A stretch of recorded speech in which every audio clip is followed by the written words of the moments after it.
Thanks for coming back. We're going to drill into the 4 C's. We'll go about another 40 minutes. I could take some questions, and then we will call it a day. So we're going to talk about the 4 C's, the 4 key factors that drive or kill your business value. Now, what you learned in the first half really is you learned about the transition success rates. Not good, right? Not very good. And unless we change our behavior and do something different, nothing's going to change. And that's just not acceptable. We've worked too hard to build up our wealth in our businesses. And then we know it's not a selfish thing. It's not just about us. It's about our families. It's about our legacy. The other thing is 70% of business owners are charitably inclined. So the thing to sort of start out the second half that I want you to realize, or at least reflect on, is that your businesses are bigger than you are. Your businesses are bigger than you are. Because there's a lot of people that depend on you, whether you like it or not, they depend on you. Your communities depend on you, your employees, your customers, your families.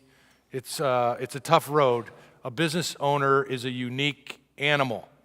Only about 5% of the population are business owners. 95% of people collect a paycheck from somebody like you. You create the jobs, you create the value. I don't know how things would ever, or this country would be as great as it is if it weren't for the small to medium business owner. So my point in walking to destiny is I see it as your destiny to achieve, and you deserve that wealth. You've worked for it, you've sacrificed for it, and you deserve it. I think all businesses deserve to achieve that destiny. So how do we do it? Okay. We do it by understanding that formula and focusing on the 4 C's. All right? The 4 intangible capitals. This is where 80% of your business value lies. And frankly, it's where 80% of your success rate is going to rely in order to transition your business. And even if you're not thinking about transitioning right now, this is where owner independence comes from. It all revolves around these 4 things. The 4 C's are human capital, structural capital, customer capital, and social capital. So what is human capital? Human capital is really the strength of your talent. The talent within your company. All things being equal, I think most of you would agree, the better my talent, the better my company's going to perform, and the greater chance I have to be independent of it and to be able to sell or transition it. It's talent.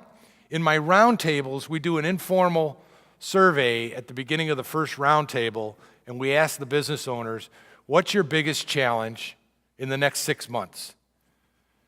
Anybody guess what their biggest challenge is? Yeah, people. 69% of the owners answer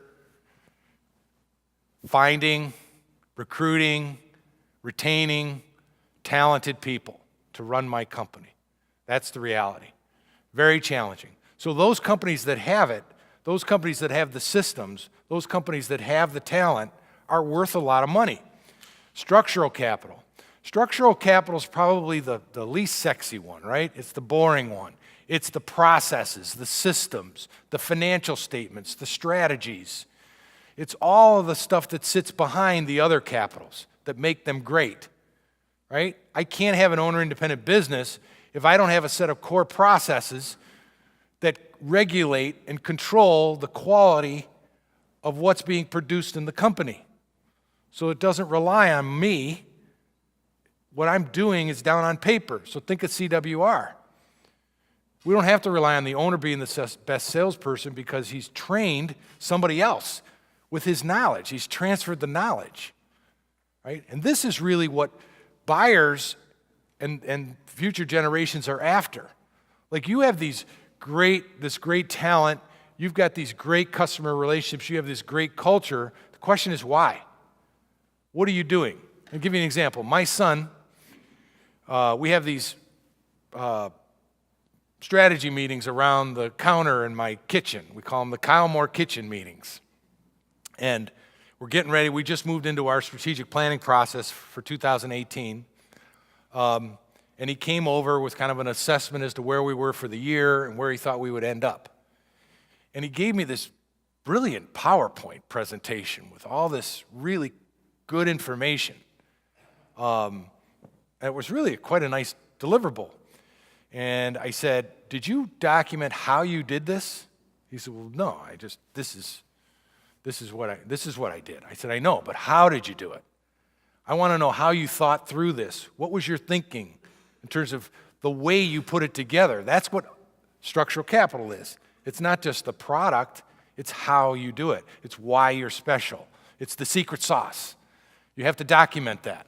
Human customer is the strength of your relationships. How deep are those relationships? How integrated are those relationships? How recurring are those relationships? Are they under contract or not? Or are they based on a handshake? Right? And the last one is social capital. We are, after all, is one I added because we are in the social economy now. So social capital is really like your culture. It's more than your culture, though, but culture is a big part of it. It's how your company, what's the rhythm of your company, the communication. Every company has a heartbeat. You know what I'm talking about. Every company has a pulse, a personality, right? An attitude. That's what social capital is. And it really revolves around how you communicate, what's the rhythm, what's the vibe, and that all results in a culture. Those are the 4 C's. Now, there's a company I talk about in my book called Flexalloy, which I call the perfect exit. And as I mentioned, I had Andy come out at our summit a few weeks ago in Scottsdale, and he was the keynote speaker, and we did a fireside chat. It was a great conversation. When you look at Flexalloy, Andy took that company from $8 million to over $232 million. That's quite an accomplishment when you think about it. When I joined the company, it was at $90 million. So we went from 90 million to like 235 or 240, whatever the number is big. You know, it's almost tripling the company in just a matter of 3 years. And so I like to refer back to that one as an example. When you look at the talent that we had, I was one of only 2 people that Andy brought in from the outside. He already had a strong team when I got there, but it was very flat.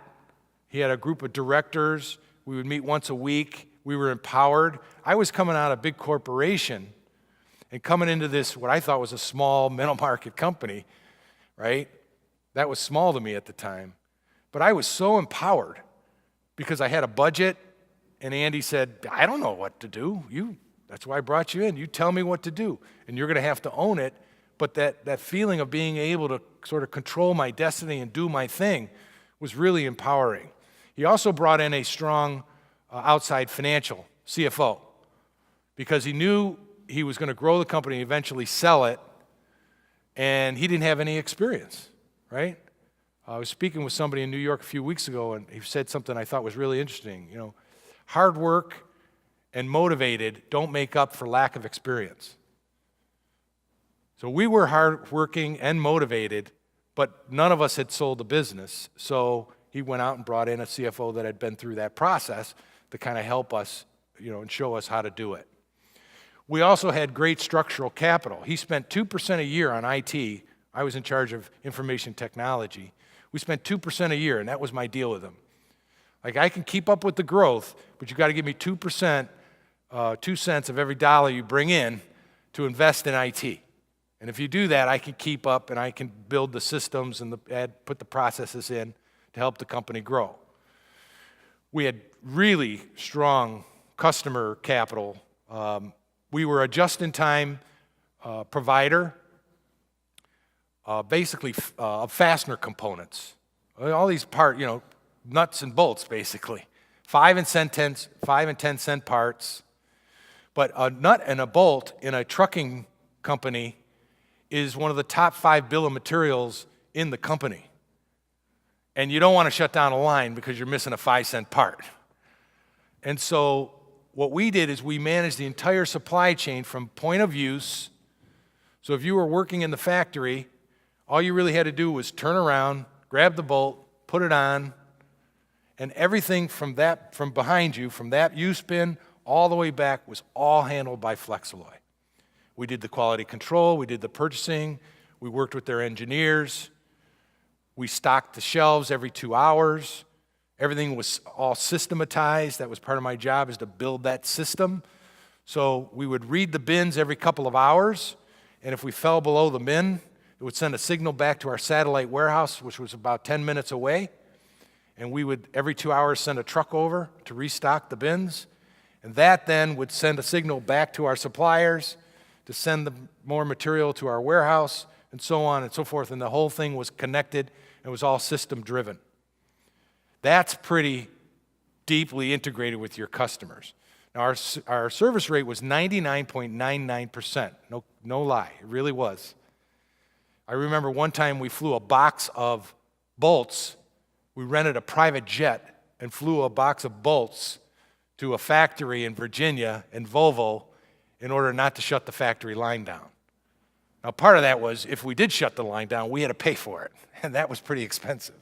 It was less expensive to rent a private jet and fly a box there than it was to shut the line down, right? But that's deep customer capital. And even if they wanted to get rid of us, they would have a hard time doing it, wouldn't they? There's just no way, because they'd have to replace all those systems because we owned them all. And social capital, for me, it was a shock coming out of a corporate world to work in a company like that. Every month we'd have in the paint meetings. We had a dugout suite behind home plate, and every employee got to go use the suite once a year. We had something called Care Challenge. We didn't call our people human resources.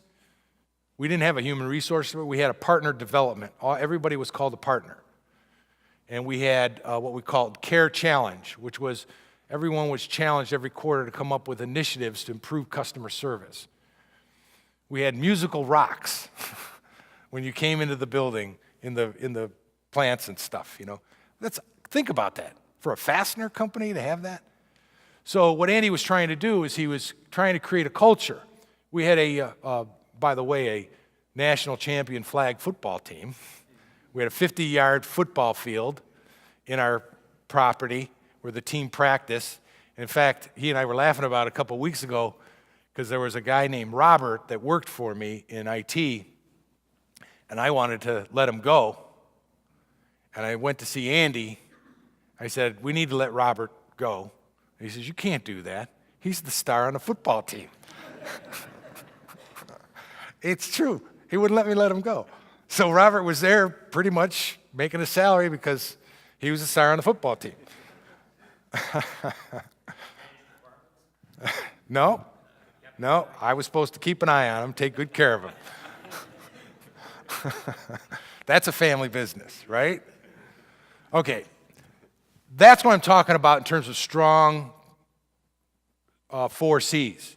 That kind of a company is what we've got to try to do. Now, these are the world's most valuable companies. I'm sure you recognize many of the names up there, right? Apple, Microsoft, Google, Coca-Cola, McDonald's. These are the companies that are most valued in the marketplace. Now, what do they all have in common? These are public companies, but what do they all have in common? What do you think? Brand, yeah, number one. Fantastic brands, right? Earned brands. Years of family work go into building those brands. They're also really tightly integrated in our lives, aren't they? Like Apple. There's my Apple phone right there, right? Apple technology, Microsoft, Google, they're all tightly integrated into our lives. We can't live without them anymore.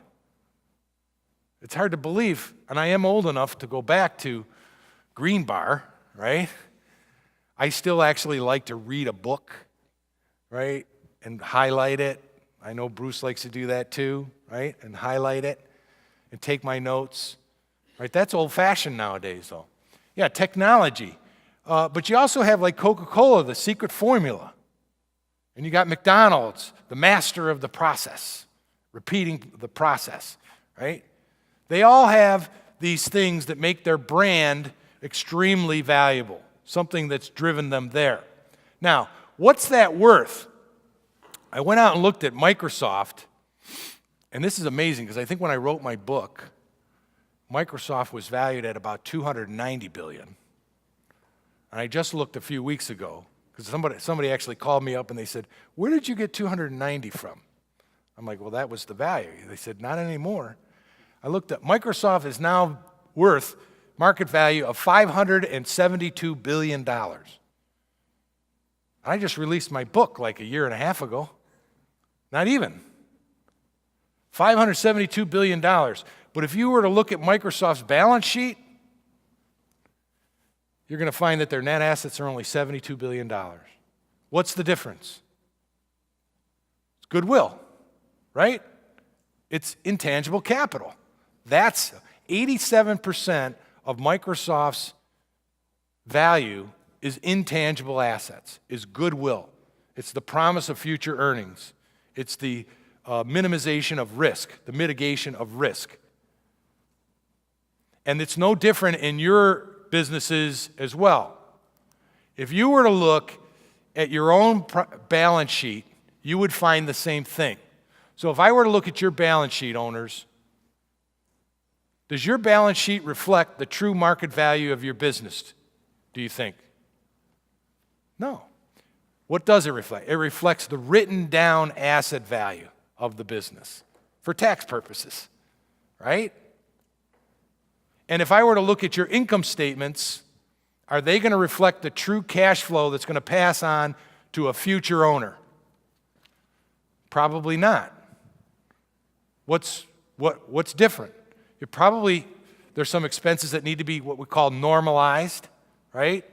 So you're paying yourself a $500,000 salary a year, but the going rate in the marketplace is $200,000.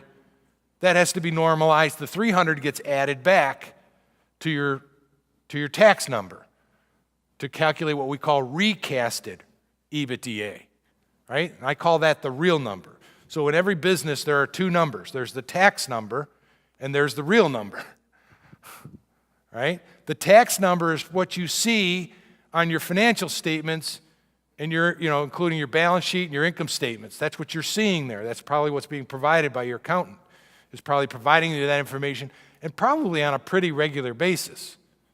But what you're probably not seeing is recasted, the true market value of your balance sheet and the true cash flow of your business. And the old adage, right? If we're not measuring it, we're probably not managing it. And yet, that's where 80% of your value lies and 80% of your wealth. And we're not even looking at it on a regular basis. So all you have to do to prove this to yourself is go look at your own balance sheet and income statement, and you'll see what I'm saying is true. And what you need to be getting from your accountant are two sets of balance sheets and income statements. You need to get the tax statements, because that is important. You've got to manage that number.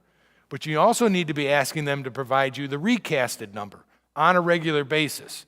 So on the board that I sit on, my owner friends get tired of me, shouting out, "Is that the real number or the tax number?" Because we just throw out these numbers in board meetings and we don't know what we're talking about. Most of the time we're talking about the tax number, but that's not what value is based on. Value is based on the real number, and yet most of you don't even see that number unless you've had a recent valuation. Okay. Can we measure the strength of our intangible assets? Because typically your accounting systems don't do that. They serve another purpose. Their purpose isn't really to measure intangible assets, right? So I created a system. Well, I shouldn't say that. I didn't actually create it. I borrowed it from a guy named Peter Hickey out of Australia. He came up with it. He's a software development engineer and an entrepreneur in Australia, and he has a system that we use to score attractiveness and readiness, and his system uses a scale of 1 to 6, which I absolutely love. It's not like most systems are 1 to 5 or 1 to 10. This is 1 to 6. And actually, in one of his recent releases, he switched it over to 1 to 5, and I called him up. I'm like, "No, put it back, which he did. So the way the system works is one of the things you notice is there's no average. So what you do is when you're scoring something, you start in the middle and you have to ask yourself, am I slightly below or slightly above average? And the reason I like you to do that is it makes you think about it a little bit more. Because most of us would say, I'm about average. I'm about average. But if you have to choose below or above, it makes you think about, well, why would I go below or why would I go above? And it creates a little bit more thought, which is important. Once you pick a direction, then you're going to say, well, how far? So if I'm slightly above average, a 4, am I up in the best in class range, which is 5 and 6? Which means that you're up in the 10, 15, no more than 20% of the best performers in your market. I could tell you in my scoring, rarely does a business or an owner get a 6. Because that means you can't do anything more. You're the best of the best. Now, that might be true in certain individual categories, but it's very rare to see it in individual value factors, but not in categories. So you've got to be honest when you're doing this. It's like your golf game, right? It doesn't make any sense to cheat. It is what it is. Call it like you see it. If you go below the level, then you're saying, well, how far below? So let's say I think I may be below, I'm certainly below average. Well, do you have anything written? If you don't have it written, so you don't have any proof, you can't even be a 3. A 3 means you have proof, you can prove it, it's probably written, but it's not as good as it should be. A 2 means it doesn't even really exist, it's in my head. A 1 means I haven't even thought about it. So that's kind of how you look through the scale, right? When you're scoring these individual value factors. So knowing that, if I were to ask you, what makes strong human capital? What would you say? Give me some answers. What makes strong human capital? Experience, yes. It's a good one. Promotable management, promotable teams, maybe throughout the organization, both technical and managerial. Yeah, promotable. What else? Knowledge, right. Knowledge about process, maybe knowledge about the market, maybe knowledge about the customer, right? What else? I heard another one. Depth of your team. Is that what you're talking about? Yeah. So how deep do we go? Cross-training, things like that. Low turnover rate is another good one. What is it? Motivated team, yeah. Culture, excited, got that social thing going. Any others? Empowered, yeah, I use that word. I really, truly felt empowered, and that there's energy that comes from empowerment. Yeah. Commitment, right. So one of the things we had, one of the companies, one of our themes was proof, P-R-O-O-F, pride of ownership first. Being committed and being proud of what you're producing within the company, right? Because it represents you and your personal brand. All right, see how quickly we were able to do that? This is why I call it common sense scoring. Like sometimes I think as advisors, we make it sound really complicated, and it's really not. It's really common sense, right? The math behind valuation is really common sense. And managing your 4 C's, well, Chris, you're not telling me anything I don't already know. That's common sense. And if we were to go through the other 3 capitals, you'd probably shout out answers just like that. And so that's what you need to do. So here I came up with 5. Talent, experience, management skills. I think you guys actually pulled a bunch of these. Professional technical training, customer market knowledge. Now, can I score? So using the common sense scoring system, I can score each one of those factors. So you could hire me, for example, to come in and go through these 151 factors that I look at, but what I'm telling you is not even that hard. You know what these are as owners. You already know. What you don't have is you don't have a system for doing it so that you're managing it proactively. You know what to do. It's common sense.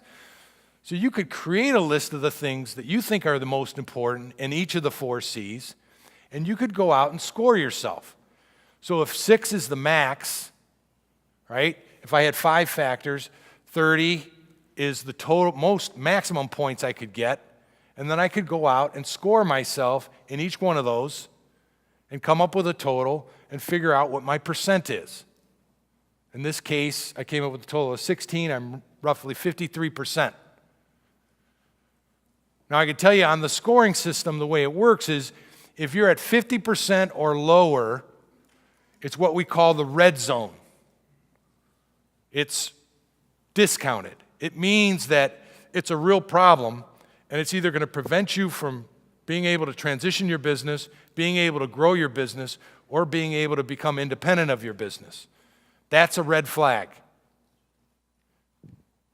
And if you're at between 51 and 58, you're slightly below average. The midpoint is 58%. 58 to 67 means you're above average. 67 is what I call the green zone. And anything 72 or above, you're a premier company. Now, it's really hard. Think about it. If you're listening, I look at 151 things here. It's really hard to get up there around 72. The highest score I've ever had was 82%. And it was an owner that was thinking about leaving his business, the magic 5 years. I'm going to retire in 5 years, right? And I went in and scored his business, and I said, why? You have this great company that you should be buying people right now instead of thinking about selling. Now, the background of that is he was in a market that was flat.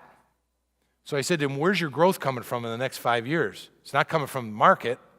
The only way to really grow is buy. And you have this superior model that you could go buy these companies, apply your synergies, take costs out of their operations, right? Build the company up, and then we'll sell it.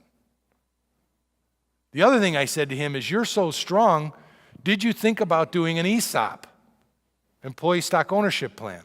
Because he had this great employee base. Did you ever think about selling to your management team? No, I don't know anything about that. Well, you should, because you got a great management team and you got a great employee base, And the other thing is, you don't necessarily have to choose one or the other. You could do some sort of combination. Hadn't really even thought about that. So my point to you here is that it's fairly common sense on how to do this, and this is an exercise when you go back to your businesses you could do on your own. Sit down by yourself, or better yet, grab your management team and say, look, we're going to talk about these 4 C's. I want you to read this chapter in Chris's book. Read this chapter. I'm going to do a workshop. I'm going to bring you guys in. We're going to define what our key criteria, value factors are in each one of these areas, and we're going to score ourselves, and we're going to see how we do. And what's sort of interesting when you bring your teams into it is how they view the business differently from you do. And it creates opportunities to get aligned. Now, all that being said, doesn't mean a hill of beans if we don't do something different when you go back to your businesses. Hopefully, I've shown you how you can make more money, right? I've shown you how to increase your wealth by 400 to 500%. I've shown you where 80% of it lies. I've shown you how to be independent of your business, and I've shown you how to empower your teams. I've shown you that conceptually. But unless you go back and do something different, this will just maybe be intellectually stimulating at best. And then I'll have failed. Because I want to make a difference for you. So that means you have to act. Now, one of my favorite books is called The Science of Getting Rich by Wallace D. Wattles. Has anybody here read it? I don't get a lot of people that read it. I recommend you read it, obviously. It's one of my favorites. It's a short book. It's more like a pamphlet. And it's really all a book more about personal growth than it is really how to get rich. But in the book, Wallace D. Wattles, he practiced the concept of visual realization. That was his thing back in the early 1900s.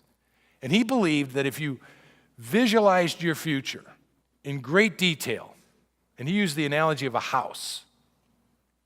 So imagine you're going to build a new house. How big is it? How many bedrooms? Where is it located? Is it surrounded by trees or surrounded by grass? What's the carpet? What's the color of the carpet? What's the walls? What's the furniture, right? And you go into all of this vivid detail, thinking about what that future would look like, that with that visual, all things will begin moving towards accomplishing its purpose because you have this visual and you're able to communicate that visual, right? But none of that happens unless you have purpose and you take action. And one of my favorite quotes is, by thought the thing you want is brought to you, but it's only by action that you receive it. And so you think back to the beginning when we talked about transitions. 99% of the owners in the Twin Cities said having a transition strategy was important to my future as well as the future of my business. 75% in Phoenix. Yet hardly any of them had taken any action. Only 2 in 10 have a written plan. In the Phoenix area, only 5% of the business owners had had a valuation done. And we've already determined how important that is, right? So why is that? Why is it that we know, it's common sense, we know what to do, and yet we're not acting? And I think part of it is we don't have the right kind of system. Your systems. Remember what I said? Your accounting systems today aren't giving you the whole picture. They're just giving you part of the picture. And they're not really giving you, without the recasted numbers on a regular basis and the value of the business incorporated into your balance sheet, they're not really giving you the picture you really need. So you need to get that fixed. If you were to look at this as a multiple, so let's say you had a 6 multiple, what you're going to find is that 80% of that multiple, or about 5 out of the 6, is going to be tied to the 4 C's. Yet your accounting systems are really focused on the tangible assets of the business. And so one of the reasons I wrote Walking to Destiny was I felt what the market was lacking was a system that was focused on value, not just income, that focused on managing the 4 C's. And so that's what value acceleration does. And I'm not talking about wholesale changes to your management systems, because you probably already all have them. I'm talking about you really just tweaking the paradigm shift, right? Shifting the paradigm around value versus income. Now, I do want to share a statistic here with you before I wrap up. In the Phoenix area, one of the things I found is that when we asked about value incorporated into the way they run their business, only 1 in 5 business owners said they even measure or track value of their business. Only 1 in 10 say their staff, their key management team, has any goals, objectives, or incentives tied to value growth. And the numbers got progressively worse. So we're just like missing the ball here. All right. This is why I created value acceleration. All right? We're not going to go into the detail. Your advisors can go through that, or you can read about it. But it has 3 what I call gates. It's a gating process I learned back in my days at Price Waterhouse. A gate means you can't pass through the gate unless you pay the toll. And there's certain things you have to produce, outcomes you have to produce, in order to move from one gate to the next.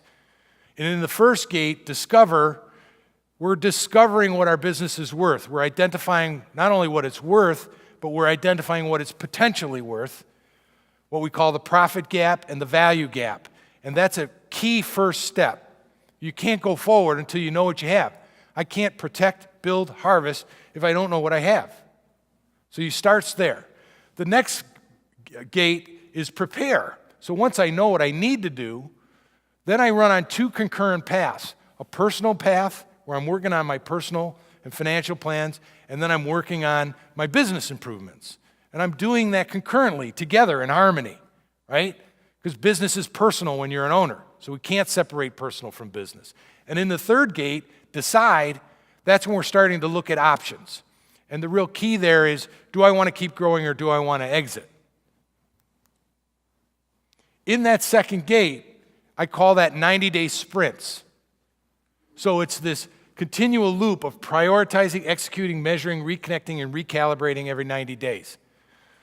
So to do a transition or to grow a business is a long-term, big, multi-year, expensive project. How do we handle big projects? How do we tackle big projects? One bite at a time, right? Little bites. So what I say is like, this can seem overwhelming to you. So just take it 90 days at a time. Keep it simple. Take it 90 days at a time. And once you get through a few of these 90-day sprints, all of a sudden it starts coming together.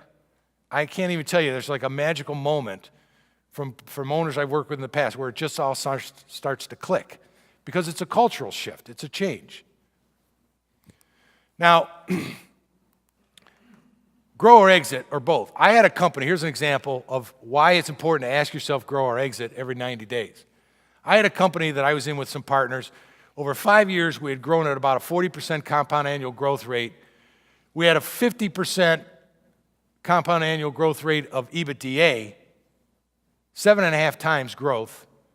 Our cash multiple doubled, our sales multiple doubled. We were basically doing everything we could to just hang on, right? Growing like that. But something switched with me and the partners. All of a sudden I began thinking like maybe it might be time to get out. So that's that grow or exit. And that's why I say you have to make exit planning present tense, because what you want to do is you want to say, do I want to keep growing or do I want to exit? Because depending on what your point of view is there, your thinking is going to shift a little bit depending on what you're committed to. So how did my thinking shift when I started thinking exit? Well, readiness, not just attractiveness, became very much more important to me. I knew we were attractive, but were we ready? Structural capital became, I had to transfer the IP. Did I have the IP ready to be transferred? Exit options. I started thinking, should we be doing an ESOP? Should I do a PE, a recap? Should I sell to a third party? Should I sell it to the management team who had worked very hard to build the company up? I wanted to diversify and mitigate my personal risk. Management succession became very critical. I needed to position the new owner for financing. Not so much me, but could the business be financed by the new owner, recurring revenue, and most of all, what was I going to do next? Maybe I write a book and speak, you know? All right, think about it. Took me 5 years to grow it, 2 years to get it ready, and 9 months to sell it. That's 8 years. That's why I'm telling you, you've got to look at your runway, how much time you have, because it takes a long time to do this right. But that's what value creators do. They give themselves time. Now, one thing I want to, as I wrap up here, is I was asked to sort of talk about risks just briefly. The thing you need to realize regarding risk is the biggest risk is you. You're the biggest risk. And I would argue that risk is incorporated into the way I value a business, into the 4 C's. Because if I have weak human capital, weak customer relationships, weak documentation and processes, and bad culture, I probably have a business that's pretty much at risk, don't I? Right? And don't underestimate that that's your personal risk too, because that's where all your wealth is.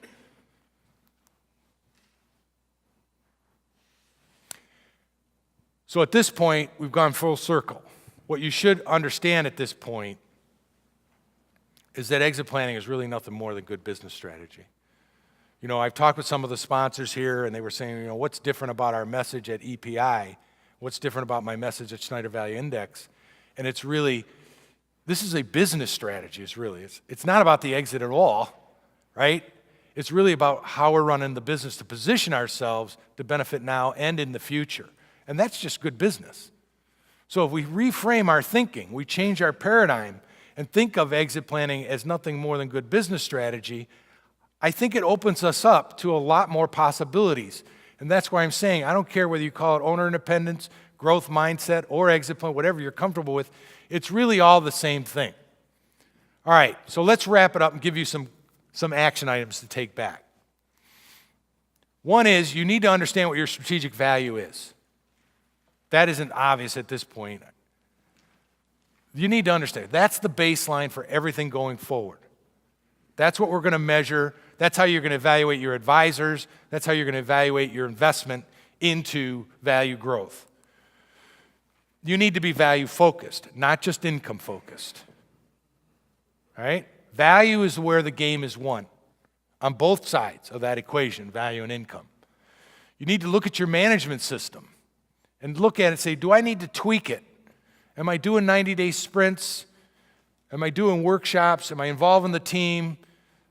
Do I have goals and objectives and incentives for my employees around value growth? Do they even really understand the concept? Do I need to get them educated? You need to understand the value of your 4 C's, because that's where the game is played. And one, you need to think about your runway. How much time do you have? One of the questions I got from an owner is, Chris, I don't have 8 years. I only have 1 or 2 years. What do I do? Then you focus on risk, de-risking the business. If you do nothing else but just de-risk the business, take risk out, you'll have increased the value of your business, right? And then you need to really take it and look at your risk. And you need to look at risk from a personal, financial, and business standpoint. A lot of us are used to managing it from a business standpoint, but also look at the personal side as well.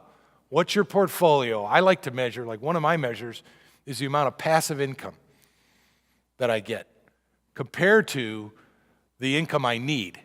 So the difference between need and want. Like we all want a lot of money, want a lot of income. But there's a certain amount we need to be secure.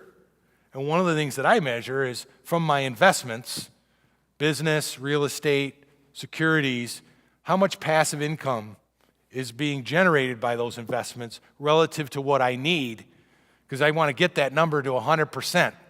And that number I need seems to keep growing, getting bigger and bigger. I wish it wouldn't. But that's one of the things you can measure, and you need to look at your personal risk as well as your business risk. All right? Now, I'll end you with a quote from Oprah Winfrey. All right? The future is now, folks. You can't wait any longer, especially if you're over 50 years old, of which 80% of you are. You don't have any time left. You've got to address this, right? Whether you're going to family transfer or you're going to go to a third party or you don't even know yet, you've got to get busy working on it. Oprah Winfrey once said, I believe luck is preparation meeting opportunity. If you hadn't been prepared when the opportunity came along, you wouldn't have been lucky. It's a good quote, isn't it? You've heard that before from entrepreneurs. I don't want you to be lucky. I want you to be prepared. I want you to be ready. Because 50% of you are going to get hit at the time that's probably the worst time, the worst opportunity that you have. Because 50% of you will be forced into your exit. Hopefully 50% of you can exit on your terms and timeline. We call this at EPI change the outcome. And the outcome we're trying to change is we want to improve success rates. 20 to 30% is not good enough.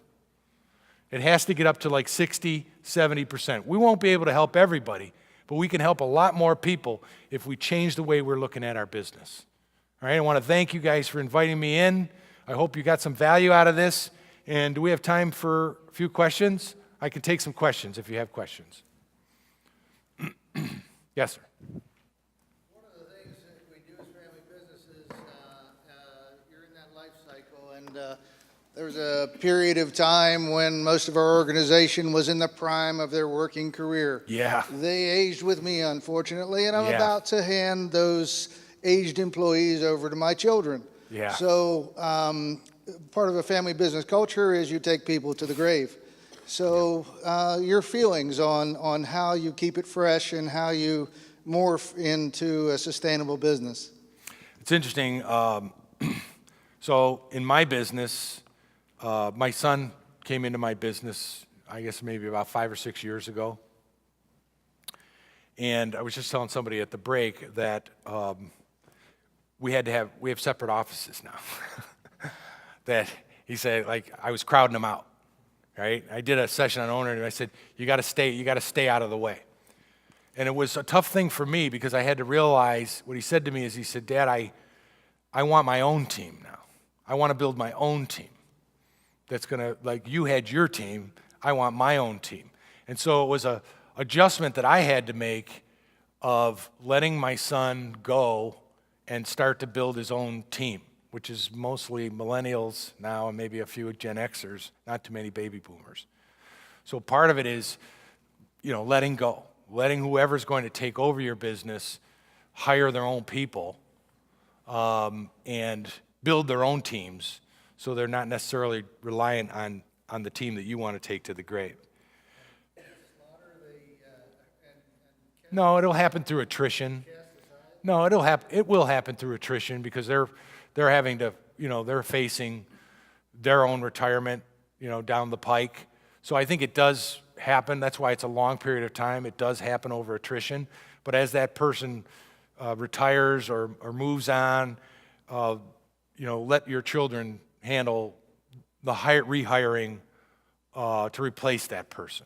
I was telling somebody before, I sit on a lot of family boards, and I think I was mentioning this actually in my talk. Dad, the board members were directing all the questions at him, and he had to just sort of step out and redirect and let his daughter take over. I don't think you can't force those people out. When Rayburn sold his company, every employee got a check. Every single employee. He passed out $10 million. The guys that were there when he took over the business, he was 24. His father died suddenly, he took over the business. There were some guys that were still there when he sold the business. He brought all those guys in and gave them a really big check, more money than they'd ever see as a factory worker. And so, yeah, I understand that, but it's just going to happen it'll happen over time, over attrition. Any other questions? Yeah.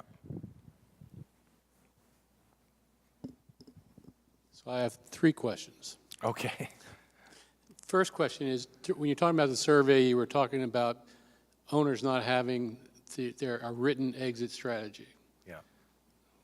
What do they include in a written exit strategy? What's the content of it?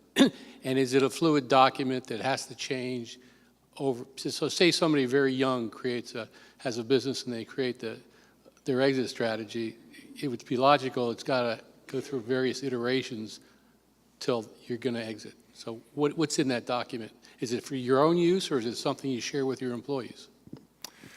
Well, okay, those are a couple of questions. So what's in the document itself is you're going to look at your transition options, for one. So you'll be looking at and the exploration of all those transition options, but you'll be looking at your value enhancement opportunities.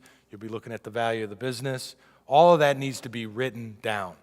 Basically, I think the easiest way to think about it is with the 3 legs of the stool. So if you read Walking to Destiny, you heard me talk about the 3 legs of the stool. That's in order to have a successful transition, you need to be personally ready, you need to be financially prepared, and you need to maximize the wealth of the business. So what your written transition strategy is going to do is it's going to address all 3 of those legs and what your plans are. So from a personal standpoint, the main question is, what are you going to do next? What do you want to do next? From a financial plan standpoint, you're looking at needs versus wants. What do you need from the business? What's your estate plan? What's your tax planning, right? And of course, from a maximizing the wealth of the business, you're going to be looking at maximizing transferability. And so that's what the written transition plan would address. Now, the second half of your question was what's in the plan, and what was the second half? Is it a fluid document, or is it stagnant? Yeah, it's definitely fluid. So it would be just like any strategy. So when I write strategies, my strategies are updated every 90 days because you don't know what's going to happen that can affect you either from the outside or can affect you from the inside. And so it would be a fluid document. What I would do is I'd write a written transition plan, put it in writing. It doesn't have to be a huge document. It's really just writing down what your strategies are, And then you want to set up a transition team, which is different from your board of advisors, because you're going to need certain expertise on that team that's different than what might be on your board of advisors. And then you want to run that process like you'd run any board of advisors meeting, where you're having regular checkpoints and statuses, and you meet quarterly, you meet semi-annually. The other thing is important that you bring family in particular the spouse, into those plans, because obviously they're massively affected by it. Bring maybe a key child or a couple of key children if they're involved in the business, get them involved in that plan as well. Okay, question number 2. And before I say that, I hope everybody that's here today, if you don't already have Chris's book, there's copies out there for everybody. I was probably the first one here to read it. I have the highlighted version if you want to see me. But it's a great book. It's a great read, and I think every business owner needs to read it. It doesn't matter what your age is, because at some point in time, you're going to be one of the old folks, like some of us around the tables. The second question is on advisory boards, who you put on an advisory board. A lot of companies have, is it different than the board of directors? And so who would you put on, who would you advise they put on their advisory boards? It's interesting, because I was asked that question at the break as well about advisory boards. So a board of advisors is different than a board of directors. So a board of advisors does not have legal obligations like a board of directors does. And their primary purpose is to advise you, right? So I think the best way to answer that is with an example. So a couple of months ago, I was asked to be on a board, or I should say interviewed, to be on a board of a 70-year-old family business in Cleveland, Ohio. They're going from second generation to third generation. The father, who's second generation now, had a board in place when they went from first generation to second, and he saw the value that the board brought to helping him take over the business from his father. And now you have his son and his nephew who are going to take over as the third generation. And he's the one that actually said, I think we should bring in some outsiders to help us with this process. And so for me, I went through at least 3, if not 4 or 5 interviews in order to have the opportunity to be on the board. I had to, of course, meet with the new president. I met with Dad. I got interviewed by the cousin. I got interviewed by another board member that they'd already decided they wanted to be on there, right? And so I went through several interviews before they said, we want you on there. So what's the composition of the board? The board is 4 members. They have the director of entrepreneurship from Notre Dame University is on the board, so they have an academic on the board. They have an owner that grew his business to $500 million through franchising. So somebody that's really grown the business and done it, been there, done it. A business owner is on the board. They brought in an M&A specialist because their plan is probably going to require that they buy more so than sell. They're not thinking about selling right now, but they're thinking about buying, that they need that M&A expertise. And then they brought me on, as well as sort of the role of another business owner, but in maybe a smaller to medium. I'm not $500 million. I think more like a small business owner does, right? This is a $25 million company, and the third generation wants to take it from 25 to 250 million in the next 10 years. That's their objective. And so that would be the composition. So if you think about it, you got an academic, you got a couple of experienced business owners, and you got a professional advisor on that. And it's not the same composition as, say, your transition team, right? Your transition team might be something different than what your board would look like as well. We meet once a quarter for a half a day. Nobody on the board gets paid. It's not customary to pay board of advisor members. It's not customary to pay them. What you're looking for is you're looking for people that are going to give you honest feedback and have a good understanding of things that you don't have an understanding for. And they're really particularly useful in family transitions because, sometimes when I'm working in those, the kids need me to talk to Dad or Mom because it's something they're not comfortable talking about. And there's things that Dad and Mom sometimes don't get told that get told to me that they need to hear about, And so you almost act as a facilitator to help with the transition. Last question is, you talked about enhancing human capital. Yes. And you talked about, you got the baby boomers, you got the Gen X, and you got the millennials. Yeah. Where does one go to get a handle on how to deal with millennials? Your children. Your children. No, my children are Gen X. Oh, okay. Well, then somebody else's child who's a millennial. Yeah, I have a lot of millennials that work for me. And I think to date, the baby boomer generation has been the most entrepreneurial in history. And a lot of that was because when we were graduating college, there weren't a lot of jobs. And so many of us were forced into the marketplace, or when there was a reduction in force in one of the corporations, we might have been forced to start our own business. But I think this next generation, the millennials and the Gen Zers now, the Gen Zers are even more interesting. That's the generation after the millennials, are going to be the most entrepreneurial in history. I think they just have a bend for it. And so going back to this gentleman's question before, if the company's truly going to be my son's in the next 5 or 10 years, then he needs to start building that now. And I need to be here to help him through that transition process, because it's going to be a 5 to 10 year, those are the families, it's going to be a 5 to 10 year process before you're really in there, you got your feet under you. And so the sooner that you start. So I let him pick. And it takes some discipline from me to not interfere, because I don't particularly like some of the things or the way they go about things, but I'm more focused on what are the results, right? Looking at my own 4 C's. What are the customer relationships? What's the feedback from the customers? What's the vibe I get when I go into the office? And are we creating a culture, and are the results reflected in our financial statements? They usually are.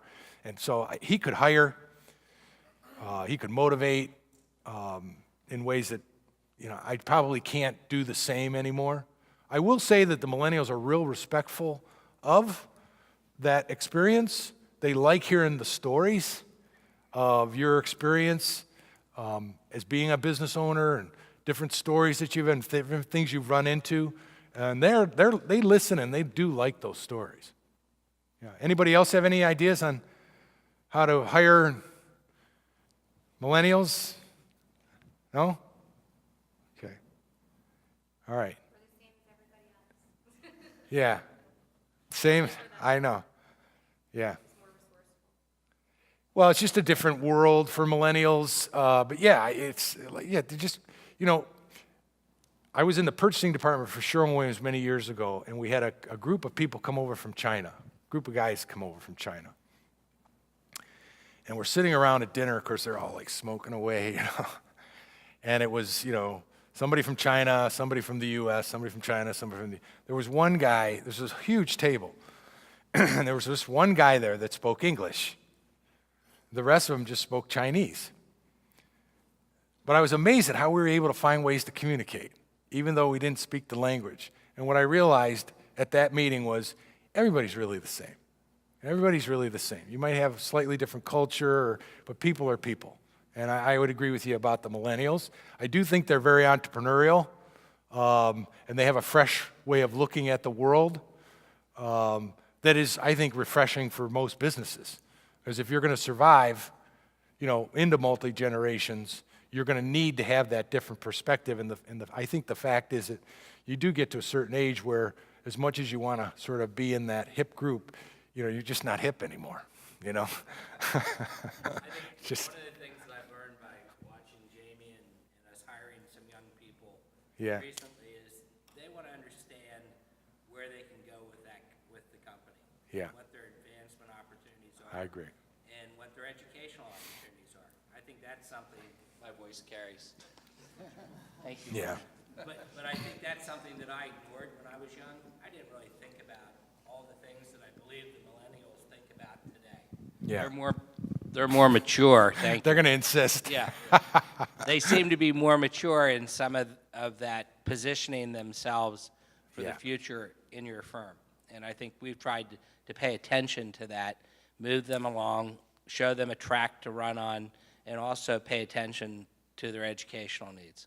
I think that's interesting. I would say they are more mature.